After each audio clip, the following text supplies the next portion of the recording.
menjelaskan. Stay tune banget. Jadi kita akan memaparkan analisis kelayakan usaha titipin C. Titipin C itu bergerak di bidang jasa, yaitu jasa titip atau jastip. Nah, titipin C itu berlokasi di Bandung. Bot AI kami memantau tren real time, memberi alt produk viral, dan juga menghubungkan ke Jastiper. Dalam konteks, 99 dari 100 Jastiper menyatakan bahwa berdampak langsung kepada kepuasan pelanggan. Nah, di sini juga ada masalah dan dampak. Masalahnya itu, dalam sistem jasa titip, ketersediaan barang tidak dapat dijamin. Maka, ketika banyak permintaan, seringkali barang yang dicari sudah terjual habis. Contohnya ketika barang yang sudah kita cari-cari dan yang konsumen inginkan ternyata habis. Nah, dampaknya kehilangan kepercayaan konsumen dan tidak mendapatkan keuntungan. Masalah yang ingin dipecahkan itu yaitu dalam sistem Justip, ketersediaan barang itu tidak dapat dijamin. Makanya ketika banyak permintaan, seringkali barang yang dicari itu sudah sold out. Nah, karena itu bisa menimbulkan kesulitan bagi Justiper dalam memberikan kepastian kepada pelanggan. Nah, seperti yang dijelaskan tadi, 99 dari 100 Justiper itu sangat berdampak langsung kepada pelanggan. Nah, kita juga ada di area pakaian, industri tekstil dan pakaian, dan di bidang e-commerce. Nah, di sini juga ada analisis masalah, yaitu stakeholders yang berpengaruh kepada penjual dan juga pembeli. Lalu ada dampaknya juga, yaitu kehilangan kepercayaan konsumen dan tidak mendapatkan keuntungan. Nah, penyebabnya itu karena barang yang konsumen inginkan itu tidak ada. Nah, karena itu kita harus tetap menjaga hubungan agar konsumen tidak kecewa dan juga tetap loyal. Nah, lalu di sini ada segmen sasaran konsumen. Sasaran utamanya itu konsumen dewasa muda, berusia 18-25 tahun, tinggal di perkotaan, dan cukup aktif dalam bermedia sosial. Lalu sasaran sekunder, pembeli online yang ingin transparansi stok dalam Justip. Oke, selanjutnya ada segmentasi konsumen dan persona. Kelompok utamanya yaitu konsumen dewasa muda dari 18-25 tahun di perkotaan, cukup aktif dengan media sosial. Kelompok sekundernya pembeli online yang ingin transparansi stok dalam Justip. Personanya ada Fatur, dia ini usianya 19 tahun, lokasinya metropolitan, peran dalam organisasi distributor. Pendidikannya lulus sekolah menengah atas, jenis kelamin perempuan, seorang mahasiswa, hobinya tidak diketahui. Sumber informasi utamanya yaitu media sosial. Preferensi belanjanya hybrid, kadang online, kadang langsung ke toko. Terus kenyamanan dan teknologinya tinggi banget. Media sosial favoritnya Instagram. Tempat berkumpul secara offline terfavorit itu kafe. Selanjutnya ada jobs to be done dan alternatif. Jobs to be done fungsional, mencari barang yang konsumen inginkan. Jobs to be done emosionalnya, sebagai justifier harus bersabar dan konsisten. Just to be done sosialnya, pengakuan atau testimoni dari konsumen setelah memberi barang dari kita, karena testimoni itu sangat wajib gitu, sangat perlu bagi kita. Terus alternatif saat ini kita itu baru beradaptasi dengan konsumen, kita tuh alternatif saat ini kita tuh harus beradaptasi dengan konsumen dan produsen. Contohnya kayak kita tuh harus friendly gitu, harus kenal atau harus pokoknya gitu, harus beradaptasi banget sama yang jual dan sama yang nitip ke kita itu, supaya kita tuh kayak nggak awkward gitu. Terus kekurangan dari alternatif saat ini, pelanggan yang tidak memberi testimoni dengan baik. Kadang ada pelanggan yang hanya memberi testimoni itu hanya barangnya aja, kayak barangnya bagus, terus kayak harganya murah, tapi tidak testimoni dengan justipernya kayak gimana. Misalnya kayak justipernya ramah, pengirimannya cepat, itu jarang banget ada testimoni yang kayak gitu. Terus yang selanjutnya itu ada validasi masalah atau GOOTB. Ada daftar konsumen yang kami wawancara. Yang pertama itu ada Nuri, seorang mahasiswa. Yang kedua ada Sabrina, seorang mahasiswa juga. Dan yang ketiga ada Puri, seorang mahasiswa juga. Validasi masalahnya, total konsumen potensial atau pengguna yang diwawancarai. Wawancara secara luring. Ada 5 orang yang kita wawancarai. Itu persenan yang setuju bahwa masalah saat ini cukup penting bagi mereka untuk mencari solusi, yaitu 3%, dan yang tidak puas dengan alternatif saat ini 0%. Gitu. Selanjutnya, solusi dari kami yang idenya itu timbul rasa tidak percaya antara pembeli dengan justiper, dan solusinya itu kami sistem otomatis mengembalikan uang tanpa drama. Kayak kita nggak usah ribet, mereka konsumen nggak usah ribet untuk meminta pengembalian uang gitu.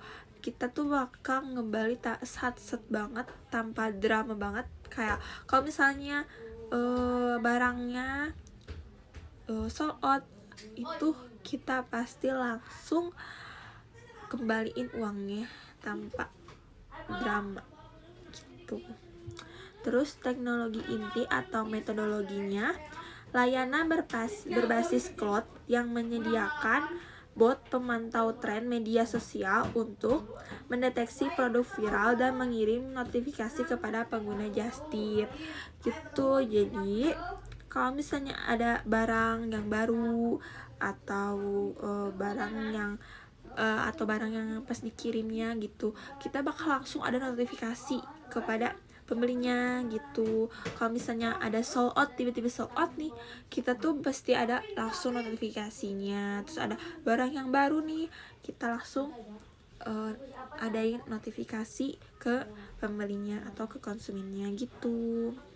Selanjutnya ada desain solusi, yaitu ketika timbul rasa tidak percaya antara pembeli dan justiper, maka sistem akan mengembalikan dana tanpa adanya drama. Fitur utamanya, buat kami memantau tren media sosial real time, memberi notifikasi produk viral, menampilkan hype score berbasis AI, melacak wishlist, merekomendasikan justiper terdekat, dan terhubung ke WhatsApp atau Telegram. Keunikannya, AI kami menganalisis tren media sosial real time, memprediksi produk viral lebih awal, memberikan hype score eksklusif, serta terhubung ke WhatsApp atau Telegram dengan rekomendasi justiper terdekat. Selanjutnya ada manfaat solusi. Yang pertama adalah manfaat fungsional. Sistem memeriksa stok secara real time ke toko, mengurangi resiko pelanggan memesan barang yang sudah sold out. Lalu manfaat emosional, yaitu ketenangan konsumen dalam memilih produk. Selanjutnya ada manfaat sosial. Kepercayaan sosial yang sebelumnya rapuh dalam dunia just tip menjadi lebih kuat. Lalu manfaat masyarakat. Masyarakat menjadi lebih percaya, menghemat biaya, dan meningkatkan pendapatan kepada just tipper. Selanjutnya ada pesaing. Pesaing langsung, yang pertama ada HelloBly, dan yang kedua ada John Paul Group. Pesaing tidak langsung, yang pertama ada Xcrow, dan yang kedua ada xcrow.com. MVP kami yaitu toko online yang mengkurasi gaya hidup tertentu, menjamin kualitas dan pengalaman. Pesaing langsung di Indonesia yaitu HelloBly, pesaing tidak langsung di Indonesia yaitu Xcrow, pesaing langsung di global yaitu John Paul Group, pesaing tidak langsung di global yaitu xcrow.com. Selanjutnya ada analisis makro, tren yang menguntungkan. Pertama di area ekonomi yaitu dapat meningkatkan pendapatan, dan yang kedua di teknologi dapat memperluas jaringan promosi. Selanjutnya, tren yang tidak menguntungkan, yang pertama di area ekonomi, yaitu dapat menghabiskan uang, dan di area teknologi, job desk dapat tergantikan oleh aplikasi yang mendukung. Proyeksi keuangan sederhana, mata uang yang diambil dari negara Indonesia yaitu rupiah, model bisnis yang dipilih yaitu marketplace. Pendapatan pada tahun pertama mendapatkan 20, tahun kedua 18, tahun ketiga 19. Total pengeluaran pada tahun pertama yaitu 15, tahun kedua 10, tahun ketiga 12. Keuntungan pada tahun pertama yaitu 5, tahun kedua 4, dan tahun ketiga 3,5. Selanjutnya di sini ada prototype. Format prototype aplikasi digital disajikan dalam bentuk mockup atau wireframe aplikasi mobile atau web. Lanjut, di sini ada fungsionalitas yang disertakan dalam prototype. Notifikasi ketersediaan barang, pemberitahuan otomatis jika barang yang diminta tersedia atau ternyata sold out. Lanjut, yang ketiga ada fungsionalitas tidak termasuk dalam prototype. Integrasi API, toko atau marketplace tidak mencakup pengambilan data stok otomatis dari toko-toko besar. Lanjut, di sini ada validasi prototype. Di sini ada 3 pertanyaan. Yang pertama, jumlah pengguna yang dilibatkan itu ada 7 orang. Yang kedua, berapa banyak orang yang menyukai atau menyukai prototype itu ada 5 orang. Lanjut, yang terakhir ada berapa banyak orang yang netral atau bahkan tidak menyukai prototype itu ada 2 orang. Selanjutnya ada umpan balik prototype. Aspek apa dari prototype yang disukai sama pengguna? Yaitu ada tampilan minimalis dan bersih antar muka yang sederhana membuat navigasi mudah dimengerti dan tidak membingungkan. Lanjut, di sini ada aspek apa dari prototype yang tidak disukai oleh pengguna, yaitu tidak ada integrasi pembayaran langsung. Pengguna merasa kurang praktis karena alur pembayaran hanya simulasi, belum bisa langsung transaksi. Selanjutnya ada analisis pesaing. Nama pesaingnya itu ada Hello Bee, jenis persaingannya ada persaingan secara langsung, kekuatannya akses ke produk eksklusif, dan untuk kelemahannya sensitivitas harga. Lanjut, di sini ada persaingan lainnya, yaitu untuk nama pesaingnya Extro, jenis persaingannya tidak langsung, kekuatannya relasi pelanggan kuat, dan untuk kelemahannya kurang teliti pada jumlah barang. Selanjutnya ada pun pesaing dari luar Indonesia, yaitu ada John Paul Group untuk jenis persaingannya langsung, untuk kekuatannya skalanya global dan jaringannya yang luas. Lalu ada kelemahan, untuk kelemahannya biaya layanan dan logistik yang tinggi. Dan yang terakhir ada Escrow.com, yaitu jenis persaingannya itu tidak langsung, untuk kekuatannya transaksi lebih aman dan terjamin, lalu untuk kelemahannya proses kadang lambat dan rumit. Untuk layanan kami akan lebih baik daripada solusi pesaing karena kualitas teknologi atau metode yang lebih unggul, pengalaman pengguna yang lebih baik, serta layanan dukungan dan skalabilitas. Next, ada ukuran pasar. Yang pertama ada Total Addressable Market atau TAM di $6 triliun per tahunnya. Lalu ada Serviceable Available Market atau SAM di kisaran 500 sampai 700 juta dolar per tahun. Lalu ada Serviceable Obtainable Market atau SOM di angka 7,2 miliar dolar per tahunnya. Selanjutnya di sini ada asumsi hanya menargetkan perempuan usia 18 sampai 40 tahun di Indonesia dengan 360 unit dan 144 miliar. Selanjutnya ada sumber penelitian itu dari Mordor Intelligence. Selanjutnya ada model pendapatan atau strategi harga. Untuk model pendapatan yang utama itu dari model e-commerce dan untuk model pendapatan sekunder itu dari model pendapatan marketplace.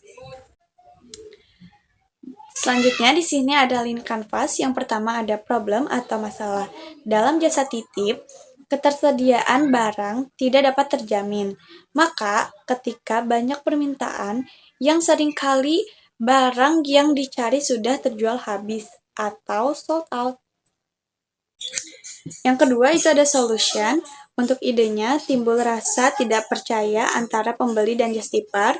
Untuk solusinya sistem uang kembali tanpa adanya drama. Yang ketiga itu ada unique value proposition. Toko online yang mengkurasi produk sesuai dengan gaya hidup tertentu menjamin kualitas dan pengalaman.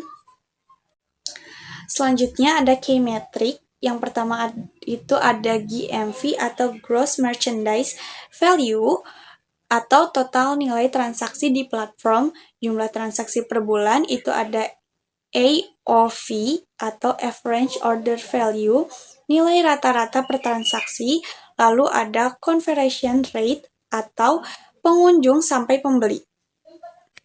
Lalu di sini ada juga unfair advantage, sistem rekomendasi transaksi berbasis AI yang disesuaikan dengan perilaku pengguna. Sulit ditiru oleh platform baru. Kemitraan eksklusif dengan penyediaan layanan atau merchant terkemuka. Lalu di sini ada customer segment. Untuk customer segmentnya itu ada konsumen dewasa, muda, 18-25 tahun, tinggal di perkotaan, cukup aktif dalam media sosial, pembeli online yang ingin transparansi stok dalam just tip atau jasa titip. Lanjut, di sini ada channels. Channelsnya itu ada aplikasi dan website secara langsung. Selanjutnya, di sini ada cost struktur, biaya transaksi dan infrastruktur pembayaran sampai biaya payment, gateway, dan perlindungan fraud. Dan yang terakhir ada revenue stream, yaitu ada model e-commerce dan model marketplace. Sekian dari kami, mohon maaf bila banyak kesalahan. Wassalamualaikum warahmatullahi